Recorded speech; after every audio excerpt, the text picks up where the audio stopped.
योजना है। यूपीएस मतलब जानते हैं? यूपीएस मतलब ऊट पटांग पेंशन योजना।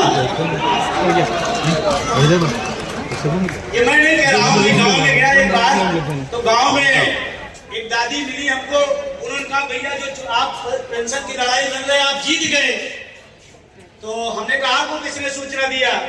तो कहा नहीं ऐसे मिली हवा हमको सोशल मीडिया से। लेकिन भैया बूढ़ी माँ, वो बूढ़ी माँ कह रही थी, चलिए लेकिन भैया हमने जो समझा इसमें, ये तो ऊट पटांग पेंशन योजना है। क्या आप सहमत है? यूपीएस मतलब सहमत है? क्योंकि आप अगर सहमत हो रहे हैं, इसका मतलब इस हाल में कन्याकुमारी से कश्मीर तक लोग बैठे हैं, पूरा भारत सहमत हो रहा है। चलिए अब अपनी बात करता हूं।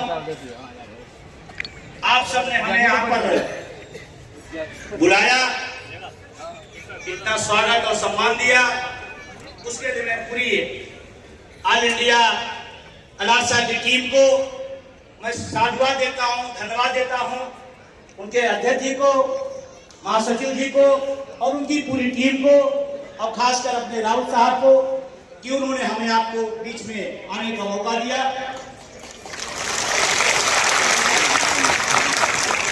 लेकिन मैं आपसे थोड़ी शिद्दत से बात करना चाहता हूं, क्योंकि मैं सुबह 8:30 निकला हूं, भागे भागे घर से आया, फ्लाइट लग गई, फिर वहां से तुरंत जैसे अपहरण करके सीधे मंच पे लाल बैठा दिया गया।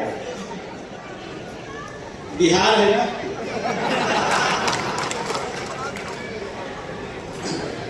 तो आपके बीच सीधे चला आया हूं, लेकिन अगर आप अनुमति दें तो 10-15 मिनट बात हो सकती है, कोई दिक्कत तो नहीं, क्योंकि मंच का और संचालक का अनुमति लेना जरूरी है।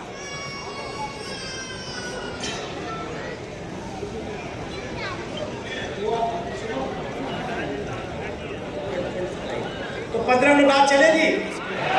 तैयार हैं? अगर आप तैयार हैं तो हम शुरू हों।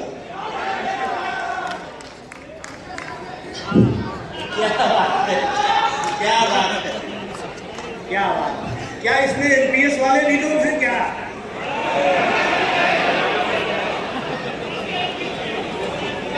सब एनपीएस हैं। अब बात जमेगी और जमेगी, लेकिन मैं धन्यवाद दूंगा जो लोग ओपीएस में होते हुए इस कार्यक्रम में हैं और हमारी लड़ाई लड़ते हैं।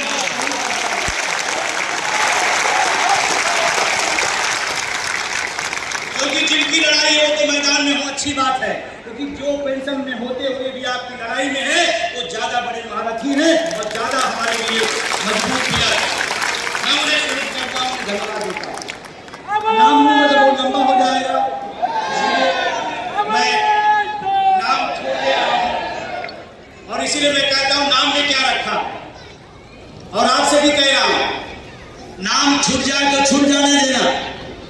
अगर आज इस कार्यक्रम की वजह से आपकी बस छूट जाए तो छूट जाने देना, ट्रेन भी छूट जाए तो छूट जाने देना, ओपीएस ना छूटने पाए, सब सही हो जाए।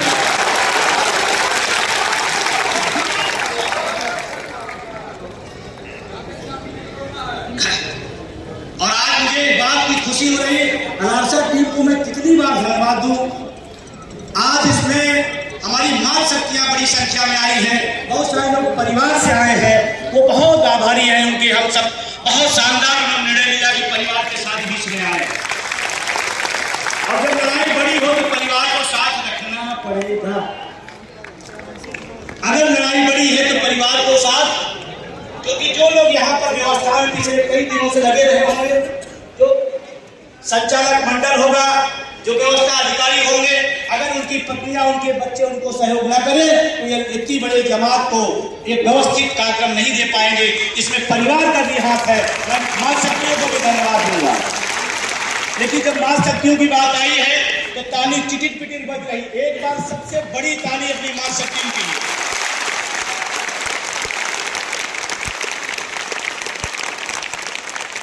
हमारी बैठी है, अच्छी बात है कि नहीं? क्योंकि कहते हैं, आपको मैं बताऊं, कहते हैं बड़े जीत भी सकते, हार सकते हैं, लेकिन इतिहास गवाह है जिस लड़ाई में महाशक्तियां सामने आ जाती हैं वो लड़ाई हार नहीं सकते हैं।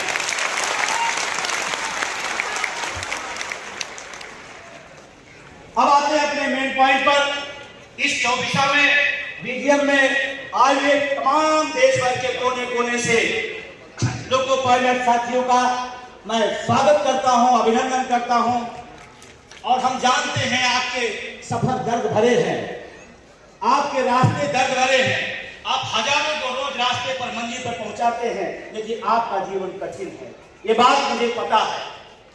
जो हजारों लोगों को सुकून से रोज, एक दिन नहीं, रोज हजारों लोगों को उनकी मंजिल पर पहुंचाता है, उन लोगों पायलट की मंजिल खुद नहीं पता चल पा रही इस परिस्थितियों में। अभी मैं चुनाव चल रहा था, मैं गया था रायपुर, संयोग से दो साथी हमारे काफी देर तक साथ में रहे लोको पायलट, तो पता नहीं कहा जा रहे हैं कितने साथी लोग, वो दो लोग हमारे साथ थे। और पूरे रास्ते मैं आपको ये बात तो इसलिए बताना चाहता हूं, दोनों लोग पूरे रास्ते वो घटनाएं हमको बताए, वो चीजें बताई कि हमारे रोए खड़े हो गए कि क्या इसी आजाद भारत में क्या कुछ लोग गुलाम बनाने की भी प्रवृत्ति आ गई है क्या। ऐसे लोको पायलट जिन्होंने बताया कितना टेम्परेचर इंजन पर होता है, मैं तो दंग सुन के दंग रह गया। उसमें जाने की बात छोड़ दो, इतना टेम्परेचर 54 कितना बता रहे थे, 54-55 बता रहे थे। तो इतनी डिग्री में हम इस भारत की रेल को, इस शान को हम यात्रियों के लिए इतने टेम्परेचर में लेके जाते हैं। उसमें भी एक बात बताई कि जो बाथरूम की व्यवस्था है वो नहीं है। अरे भाई, हम कहते हैं हम 21वीं सदी में जी रहे हैं, हम कहते हैं हम दुनिया की आर्थिक महाशक्ति बन रहे हैं, लेकिन जिनकी बदौलत बन रहे हैं उन्हें भी तो साझीदार बनाओ, उन्हें भी तो साझीदार बनाओ। कि कागज पर होगा और कुछ चंद उद्योगपति ही इस देश के बड़ी बड़ी पूंजी के हकदार होंगे। मुझे ताज्जुब हो रहा था, मैं नहीं जानता था, मैं उस दिन महसूस हुआ कि इतना टेम्परेचर में। और मैं चाहे भारत सरकार हो, मैं चाहे देश के रक्षा मंत्री हो, उसे आजकल प्रधानमंत्री के बाद कोई मंत्री उंत्री है नहीं, फोटो सेशन के लिए होंगे, लेकिन कोई विभाग हुआ कोई नहीं है। एक ही प्रधानमंत्री है, एक ही चौकीदार है, एक ही शहंशाह है, एक ही ताजोहारा में जो उनको कह दिए सब वही है। रेल मंत्री पहले होता था, हम लोग इलाहाबाद यूनिवर्सिटी के छात्र हैं, छात्र राजनीति से भी निकले हुए हैं, हम लोग फख्र से कहते थे आज रेल का बजट पास होगा, मतलब पूरा देश गौरवान्वित महसूस होता था। उस व्यवस्था को खत्म किया गया। हम आपको असहमत हो सकते हैं, लेकिन रेल का बजट आता था तो रेल के लिए और पूरे देश के लिए अच्छा था कि हमारे साथ नाइंसाफी किया गया। तो हम लोग पढ़ा करते थे, जनरल नॉलेज के लिए पढ़ा करते थे, कौन सी ट्रेन कहां से चली, कौन सी लाइन बिछाई जाएगी, कब तक पूरा होगी, इसको नॉलेज बटोरा जाता था। आज क्या है, नहीं, एक ही आदमी सब करेगा। आज ट्यूट के लिए रेल मंत्री जी रह गए हैं। और मैं रेल मंत्री जी अगर किसी वजह से मीडिया के माध्यम से मेरी बात चल रही है, सुन रहे हैं या सुन लें, तो मैं विनम्र निवेदन करता हूं, ये लोको पायलट इस देश की उस सवारी को ले जाने का काम करते हैं जिसमें भारत की आत्माएं सफर करती हैं, उनको तो व्यवस्थित कर लीजिए, ये मैं आपसे निवेदन करना चाहता हूं। हमारे महाशक्तियां आई हैं, पहले हमारा अनुभव क्या था, देखिए जब आप दूर होते तो पता नहीं चलता ना। पहले हम सोचते थे, हम जब एक सामान्य यात्री होते थे, ट्रेन लेट होती थी तो लोको पायलट को हजारों गालियां, बाद में पता चला लोको पायलट को कहता हम टाइम पर अपनी रेल खड़ी करके अपने घर जाना चाहते, हम क्यों लेट करेंगे, हम तो चाहते हैं कि परिवार पहुंच जाए, बच्चों भी पहुंच जाए, और व्यवस्था वो खराब करेंगे। गालियां किसके खाते में, गालियां लोको पायलट खाते, क्यों भाई, आप व्यवस्था दो। और अभी जो सिग्नल वाला मामला आया, ये तो बहुत ही, मतलब मेरी पहली बात तो कोई गलती करना नहीं चाहता, लेकिन मानवीय विस्फोट से अगर गलती हो गई, सिग्नल क्रॉस हो गया, तो सीधे आप क्या कर रहे हैं, तो अगर एक मंत्री भ्रष्टाचार में आरोपित हो जाए, सिद्ध हो जाए, तो उसको गंगा सागर में ले जाकर फेंकाई। क्यों रहता है भाई? क्यों मंत्री रहेगा? क्यों मंत्री रहेगा? एक हमारी और मैनेजर चाहते हुए आपकी व्यवस्था की खामियों की वजह से अगर ऐसा हुआ तो आप पनिश दीजिए, एक नियम बनाइए, एक तरीका बनाइए। इसका नहीं मतलब आप फांसी पे आप चढ़ा दें, ऐसा तो नहीं होना चाहिए। क्या मैं सही कह रहा हूं? यही बात जब कहता हूं तो बहुतों के यहां दर्द शुरू हो जाता है। और लेकिन मैं सच कहूंगा और मैं आपको बता दूं, मैं झूठ नहीं बोलता क्योंकि मैं प्रधानमंत्री नहीं हूं।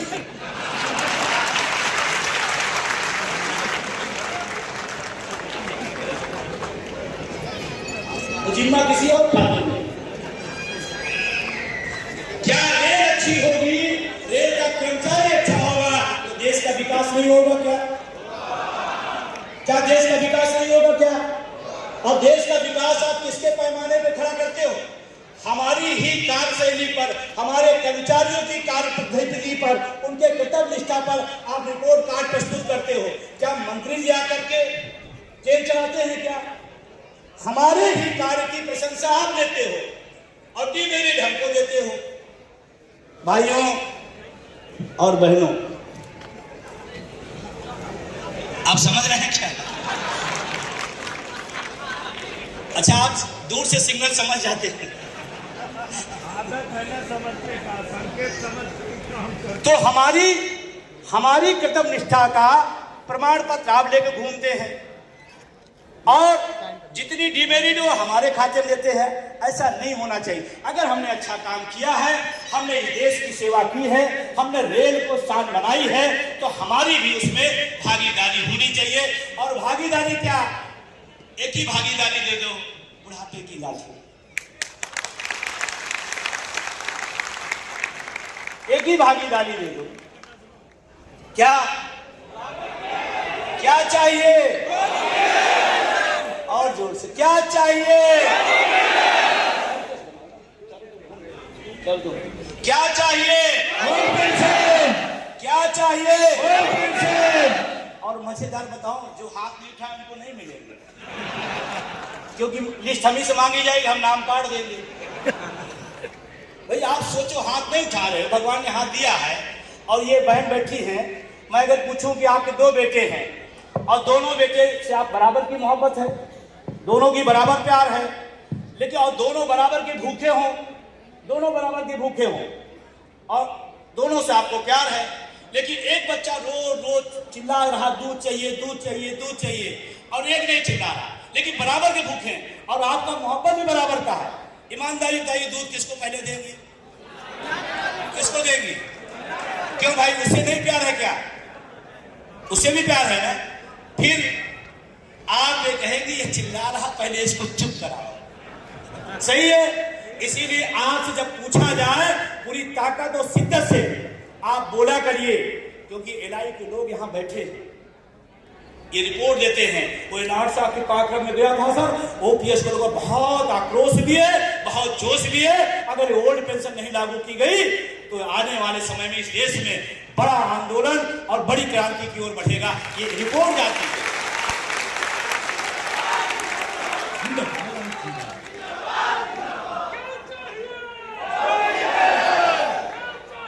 क्या चाहिए? एक बार पूरी शिद्दत से क्या चाहिए? क्या चाहिए? क्या चाहिए? ये हुई बात। अब इसको जानते हैं, एलआई पर जो रिपोर्ट भेजेगा वो कहेगा कि लालसा वाले अब बिना ओपीएस के मानने वाले, और जानते, और वो बेचारा हमारा साथी है, तनख्वाह सरकार से लेता है एलआई वाला, लेकिन कहता है हम भी आ चुके हैं, हम भी आपके साथ।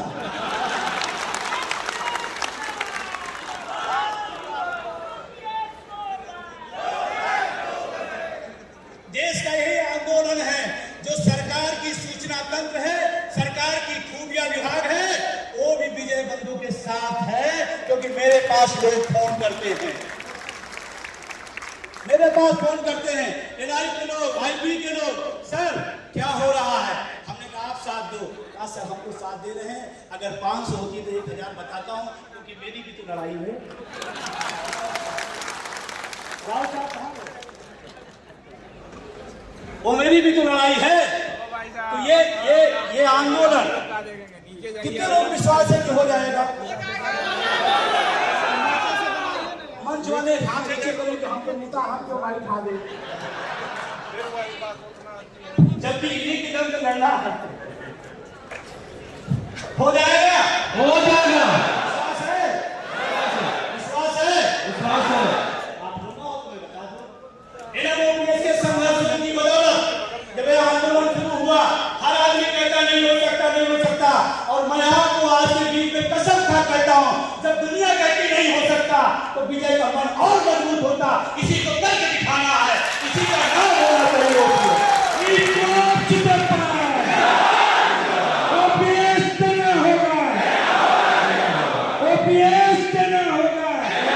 देना होगा।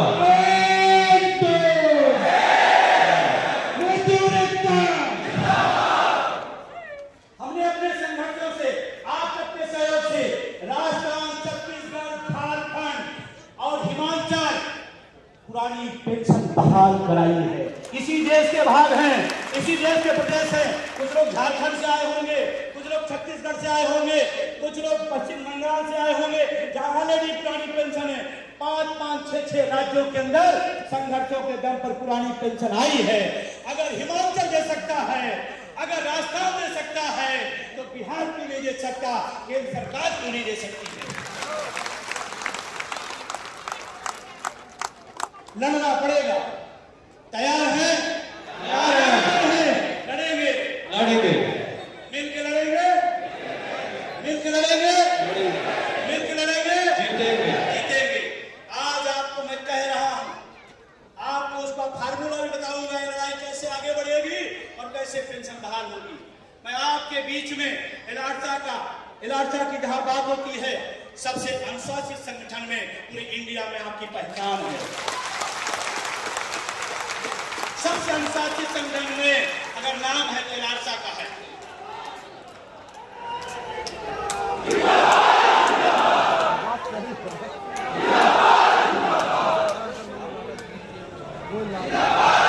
और तमाम बड़ी बड़ी लड़ाइयों में इलार्चा का बहुत बड़ा योगदान है।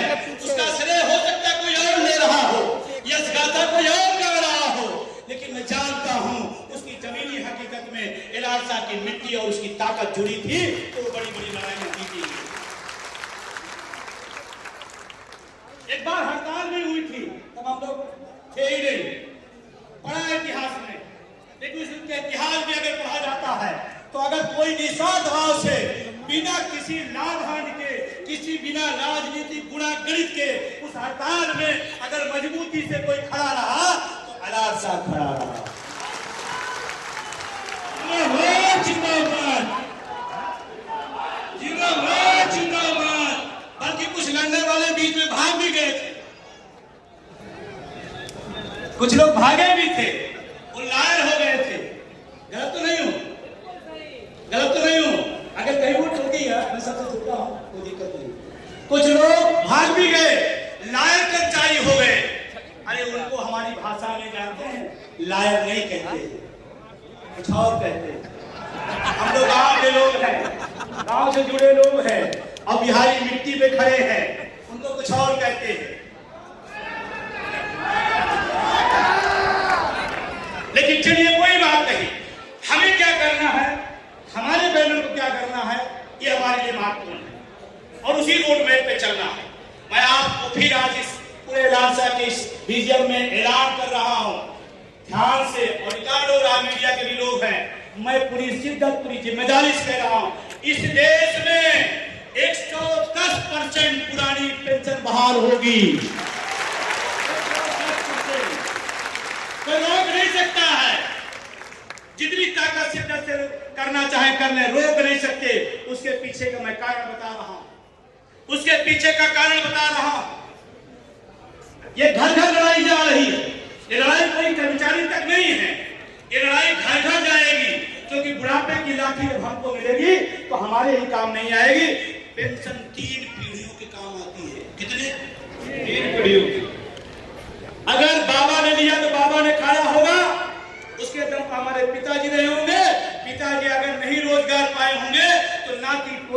पेंशन से एमबीबीएस, डॉक्टर, आईएएस, पीसीएस बने हैं। ये है पेंशन की ताकत। कोई पेंशन टुकड़े का पैसा नहीं है कि थोड़ा टुकड़ा पैसा मिल गया वो है। ये हमारे सम्मान सम्मान का विषय है पेंशन। जो लोग पेंशन पा रहे होंगे मैं उनको सलूट भी करता हूं और उनकी घर में इज्जत भी 100 गुना ज्यादा होगी उसी पेंशन की बदौलत। उसी पेंशन की बदौलत। ये पेंशन से खैरात नहीं है, सुप्रीम कोर्ट ने बोला है, सुप्रीम कोर्ट ने कहा है पेंशन कोई भीख और खैरात नहीं है, ये कर्मचारियों के पूरे जीवन का किए हुए कार्य का प्रतिफल है। और आपको मैं बताता हूं, मैं बहुत ज्यादा समझिएगा। आप यूं नहीं कि एलासा ने कह दिया, किसी ने कह दिया, मैं चला है। आपको समझना पड़ेगा कि ये लड़ाई कितनी बड़ी है और हमारे लिए कितना महत्वपूर्ण है। हमारे जीवन के लिए ओल्ड पेंशन कितनी जरूरी है, इस बात को समझो नौजवानों। आपका वेतन अगर 2 दिन, 4 दिन, 5 दिन, 15 दिन रुक जाए, आपके घर के खर्चे, घर का हालात खराब हो जाते हैं। क्योंकि हम लोग नौकरी पेशा लोग हैं, हमारे पास कोई विरासत और राजवाड़ा नहीं है। हमारे पूरे परिवार की पढ़ाई लिखाई, खाना खर्चा, माँ बाप की दवाई उसी वेतन से चलता है। यस या नो? अगर वो 15 दिन रुक जाए तो हमारे खर्चा हाल हो जाते हैं। कल्पना करो जब पूरे होंगे, रिटायर होंगे तो 15 दिन का अपनी जिंदगी हमें ओल्ड पेंशन नहीं मिलेगी, फिर कैसे चलेगा हमारे घर का खर्चा? कैसे माँ बाप के आंखों पर हम चश्मा लगवाएंगे? कैसे अपने बच्चों की फीस भरेंगे? ये बहुत गंभीर सवाल है, इस बात को समझना पड़ेगा। और बहुत लंबी दूरी नहीं करता हूं, लेकिन छोटा से उदाहरण से आप बताना चाहता हूं। कोई लोग हैं जो ओल्ड पेंशन ले रहे हैं, कोई है जो ओल्ड पेंशन ले रहे हैं, जो ओल्ड पेंशन आप ओल्ड पेंशन में सर एक सेकंड थोड़ा एनपीएस वाले कोई है? नहीं, आप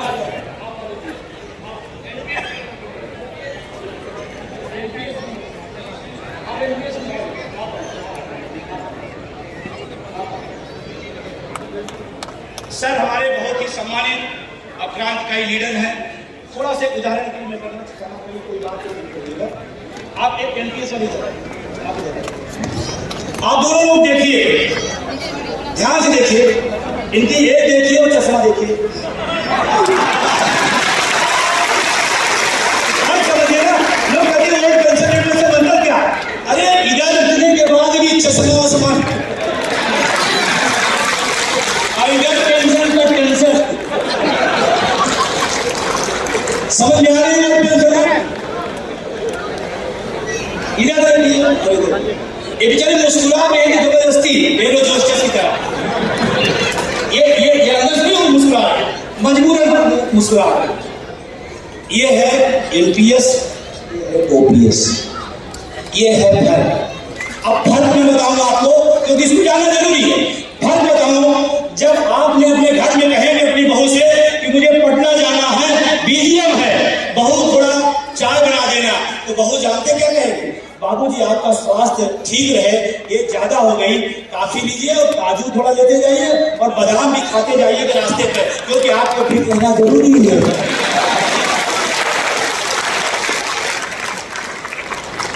समझ रहे हैं?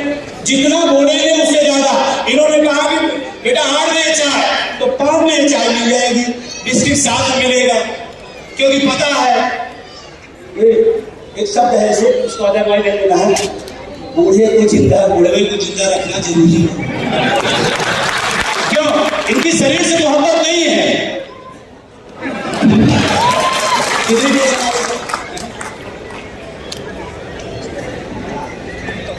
60,000 रुपए। हर महीने पहली तारीख को बहू को पता है बुढ़ा जिंदा रहेंगे तो 60,000। नाती पोता भी भागे भागे आएंगे कि बाबा चलेंगे, चॉकलेट को पैसा देंगे, साइकिल पिताजी नहीं खरीदेंगे तो बाबा खरीदेंगे। यस या नो? क्योंकि 60,000 रुपए आ रहा है और मेरी ईश्वर से दुआ है बहुत आनंद दिए और हम सबकी लड़ाई को भी अपनी आंखों से आप जीतते हुए देखो तो मेरी शुभकामनाएं। होगा नहीं होगा? और ये चले जाएंगे, पटना भी जाएंगे, दिल्ली भी जाएंगे, बंगलोर भी जाएंगे, तेरा क्या होगा?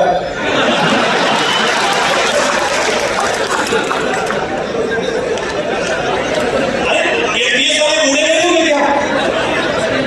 ये रिटायर नहीं होंगे क्या?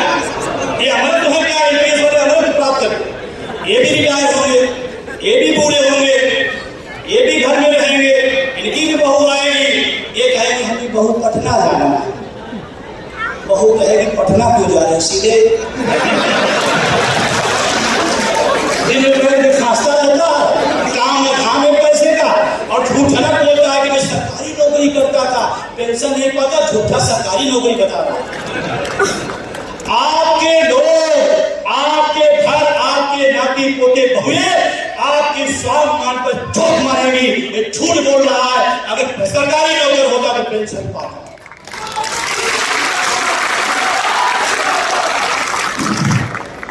ये मांगेंगे, इनको मिलेगी, कतई नहीं मिलेगी। नाती पोते बुलाएंगे, कहते खोखा बंगाली के पास कौन जाएगा, है नहीं। अब आप लोग खूब हंस रहे हैं, ये सोच रहे हैं इन्हीं के हालात होने वाले हैं। यहां बैठे अब एक तरीका इसका है, यह इस लड़ाई को छोड़ दी जाए, या इस लड़ाई का दूसरा रास्ता संघर्ष किया जाए। संघर्ष किया जाए क्या ठीक रहेगा? संघर्ष किया जाए। संघर्ष करना ठीक है, घर बैठना ठीक है? संघर्ष करना ठीक है। आने वाले नए साल में आपके इलाका के साथ बैठ करके, पूरे देश के कर्मचारी संगठनों में बैठ करके एनएमओपीएस नए साल में एक नए आंदोलन की तैयारी करेगा। उस संघर्ष में आप साथ देंगे? अब ध्यान रखना, जब आपको मीटिंग में आने का ना मन करे तो याद रखना बहू लास्ट में क्या बोलेगी, याद रखना। ये खांसेंगे तभी का ध्यान रखेंगे, ये खांसेगी तो इनको वृद्धाश्रम में, वृद्धाश्रम समझ रहे हो? तो वृद्धाश्रम जाना ठीक है, संघर्ष के मैदान में जाना ठीक है। तो आप दोनों बहुत बहुत शुक्रिया, धन्यवाद। ये समझाने की थोड़ा करना पड़ता है, समझ में आ गए?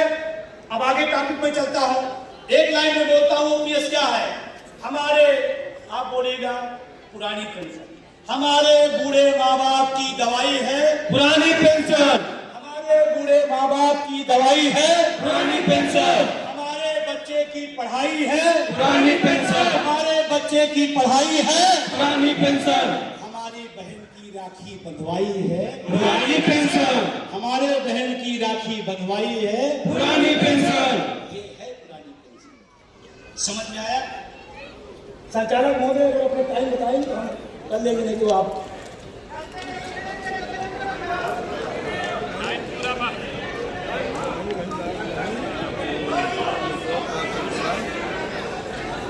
ठीक है, ठीक है। हमें आपको भी ध्यान रखना है, हमें मंच को भी ध्यान रखना है, संचालक को भी ध्यान रखना है। हम जानते हैं आप वो सुनना चाहते हैं, अभी सुनाता हूँ एक बात और आपको। अब जो एनपीएस यूपीएस की कहानी है, इसको कोई पसंद कर रहा है? नहीं। एनपीएस मतलब नॉन पेंशन स्कीम, यूपीएस मतलब ऊट पटांग पेंशन योजना, इसको हमें स्वीकार नहीं करेंगे, नहीं करना है। हमें चाहिए पुरानी पेंशन। लेकिन उससे बड़ी एक और समस्या रेलवे पूरे देश में आ गई, निजीकरण। निजीकरण कितने लोग समर्थक हैं? कोई एक साथी निजीकरण का, कोई निजीकरण के खिलाफ कितने लोग हैं? सभी। निजीकरण के खिलाफ कितने लोग हैं? सभी लोग। अब निजीकरण को तो समझ लीजिए, एनपीएस इसका छोटा सा पार्ट है, निजीकरण पूरा सुरसा का मुंह है। निजीकरण, एनपीएस, निजीकरण क्या हुआ? हमें सरकारी पेंशन मिलती थी, प्राइवेट में पहला प्रोडक्ट है पेंशन को खत्म करना, निजीकरण पहला वहीं शुरू हुआ। तो जब सोचो एक प्रोडक्ट से हमारा ये हाल हो गया, अगर संस्थाएं, पद, विभाग सब हमारा छिन जाएगा तो गरीब गुरबा किसान मजदूर का बेटा नौकरी कहां पाएगा?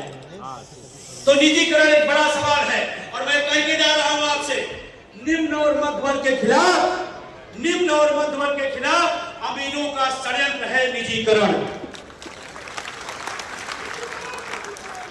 निजीकरण, निजीकरण आप समझिए सुरक्षा का मुंह है। आप एरोप्लेन दे रहे हैं, आप फ्लाइट, आप जो है एयरपोर्ट दे रहे हैं, रेल दे रहे हैं, पटरियां दे रहे हैं। मैं कहता हूं दावे के साथ मेरी बात काट दें, अगर को 100 घंटे में ट्रेन चलाने की हमारा बहुत बड़ा भूगोल अभी ट्रेन से आच्छादित नहीं है। जहां पटरियां बिछाओ, लाइट बिछाओ, ट्रैकमेंट लगाओ, सिग्नल लगाओ, स्टेशन बनाओ, डिब्बे बनाओ, रेल चलाओ, वहां क्यों नहीं चला रहे? क्योंकि पैसा लगेगा। हमारे टैक्स से बने हुए स्टेशन, हमारे टैक्स से बने हुए डिब्बे, हमारे टैक्स से बने हुए सिग्नल और पटरियों पे आप ट्रेन चलाना चाहते हैं। मैं कहता हूं भारत का बहुत बड़ा भूभाग रेल से वंचित है, वहां बिछाओ,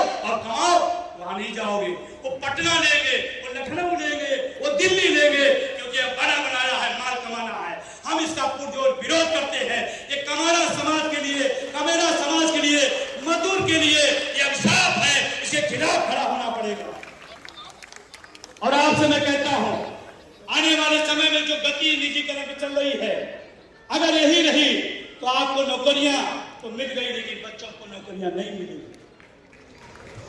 आउटसोर्सिंग संविदा क्यों रखा जा रहा है? क्योंकि अस्थायी पद खत्म, आउटसोर्सिंग संविदा पर हम कक्षा 4 पढ़ने वाले बच्चे को 4000 फीस देते हैं, आउटसोर्सिंग नौकरी करेगा 5000 रुपए को। यही है भारत को उभरता भारत, यही भारत, यही उभरता भारत है। आप समझिए इस बात को, इसलिए निजीकरण बहुत बड़ा चाप है।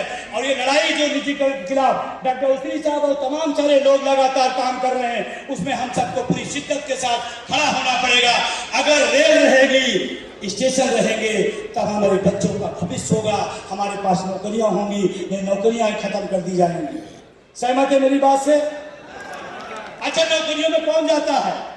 सांसद का बेटा, उद्योगपति का बेटा, मुख्यमंत्री का बेटा, अरे वही कमेरा समाज का मजदूर का बेटा जाता है, एक ख्वाब लेकर के, एक ख्वाब लेकर के कि हम अपने परिवार को तरक्की देंगे, एक ख्वाब लेकर के अपने बच्चों को अच्छी शिक्षा देंगे। सोच के देखो, बहुत बड़ी समस्या आपके सामने है। लेकिन मैं आपको सुनून करूंगा कि जब भी निजीकरण के खिलाफ लड़ाई आएगी, ओपीएस के समर्थन में लड़ाई आएगी, उसमें एलासा पूरी ताकत के साथ खड़ा होगा। ये बात गर्व से आप कह सकते हैं, ये बात आप गर्व के साथ कहेंगे। और मैं ओपीएस का अध्यक्ष, राष्ट्रीय अध्यक्ष के नाते हमारे पूरे आंदोलन में बिना किसी लांग लपेट, बिना किसी शर्त के पूरे देश भर में एलासा ओपीएस के साथ खड़ा रहा। मैं इसके लिए शुक्रिया अदा करता हूं। लास्ट बात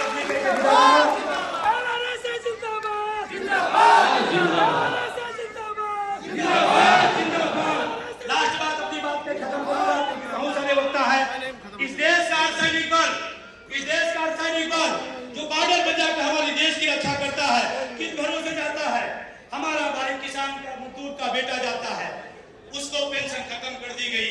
इस देश का माननीय 4 पेंशन लेंगे और हमारा भाई अर्धसैनिक बल देश की रक्षा करेगा, एक भी पेंशन नहीं पाएगा।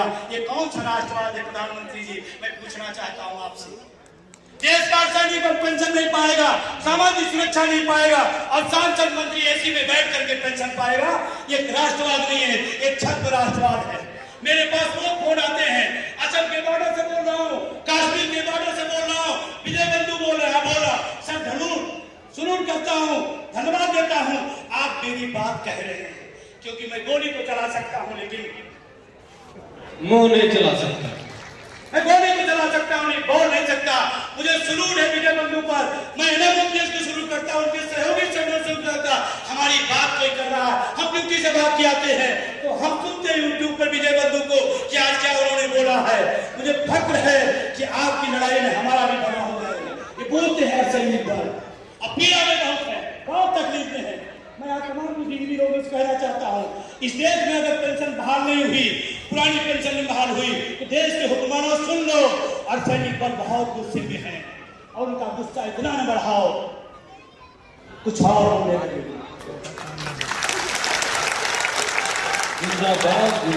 कहते हैं, फोन पे कहते हैं, सर हमारी गोली पाकिस्तान तरफ जाए न जाए, लेकिन अब हमारे को जानकारी जब से हुई, अब मनता है नेताओं की तरफ। हमने कहा नहीं, गांधी का देश है, ये पटेल का देश है, आप देश की रक्षा करो, हम लोग मिलकर के आपके बुढ़ापे की रक्षा हमारी जिम्मेदारी है।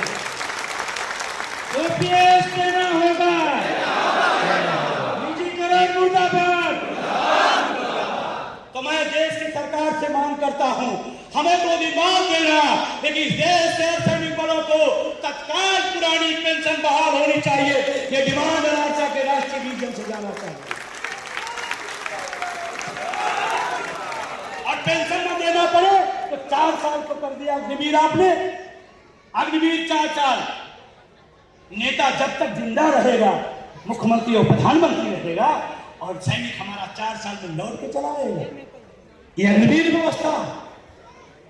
और निजीकरण का अगर इतना शौक है तो प्रधानमंत्री से विनम्रता निवेदन करता हूं, सारे जितने अर्धसैनिक बल लगे हैं, कमांडो, बैक कमांडो, एसपीजी हटा दीजिए, आउटसोर्सिंग संविदा की सुरक्षा गार्ड लग लीजिए, निजीकरण आपको पता चल जाएगा। वहां निजीकरण नहीं होगा।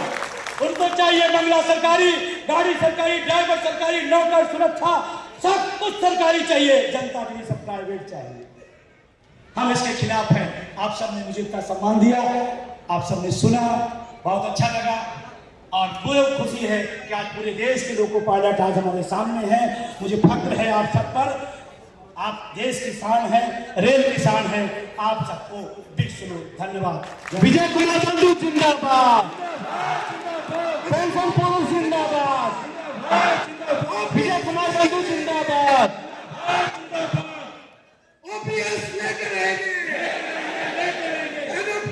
एमपीएस यूपीएस मुर्दाबाद, ओपीएस लेकर रहेंगे, इनकलाब जिंदाबाद, और इन्हें लोगों ने जिंदाबाद, लड़ेंगे उनकी जिंदाबाद। Comrades, now I request Comrade Sanjay Namdev, Deputy General Secretary.